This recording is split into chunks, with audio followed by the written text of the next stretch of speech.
So the only reason I tapped for that is because she was so jumpy when I said good. So I'm gonna ask her to settle back down. That really jumpy,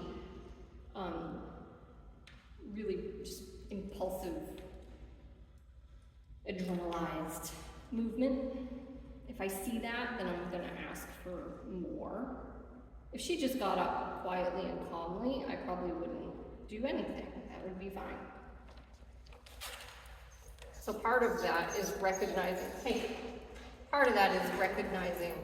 what state of mind the dog is in, and then just addressing it if it needs to be addressed. So it's not about, do they stay laying down? Do they stand up? It's about what state of mind are they in, right? If it's over-adrenalized, overstimulated, jumpy,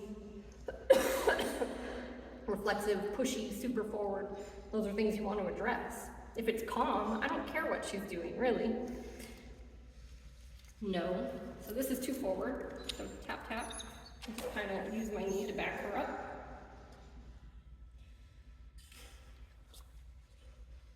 I was on a 14 there for reference, but that doesn't really mean much because we're all over the place with Katie. She's up and down a lot. And sometimes she tends to whine just out of like anxiety and stimulation.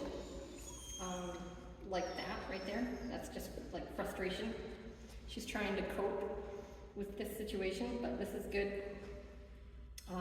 The more of this you do with a dog like Katie, the better. It's like sometimes you don't have to do this every time you take her out, although I would recommend addressing things when they need to be addressed every time you take her out. But like as far as standing here with the door open and just letting her cope with that, like you don't have to do that every single time, but it's like do it sometimes. Where it's like, all right, I'm just gonna go open the kennel. Maybe I'm not even gonna put your leash on. Then maybe I am gonna put your leash on and we're just gonna stand there for a little bit. So coping is what she could use practice with. And that's great. Super awesome. So I'm gonna let her hang out there just for a few seconds. But I could do a minute, 5 minutes, 10 minutes, right? But for the sake of this video, I'm not gonna do that. It'd be like watching paint dry. But I'll let her stay there for a few seconds, then I'll invite her out. We'll do it again for a few seconds on this side of the door, over here. And then we're gonna go outside. Let's go.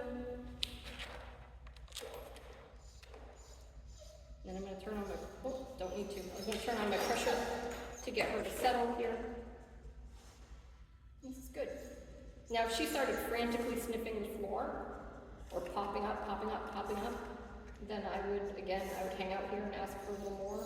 This isn't bad, but I'm gonna tap anyway. And just ask her not to do that, because that's the beginning of like climbing that excitement ladder.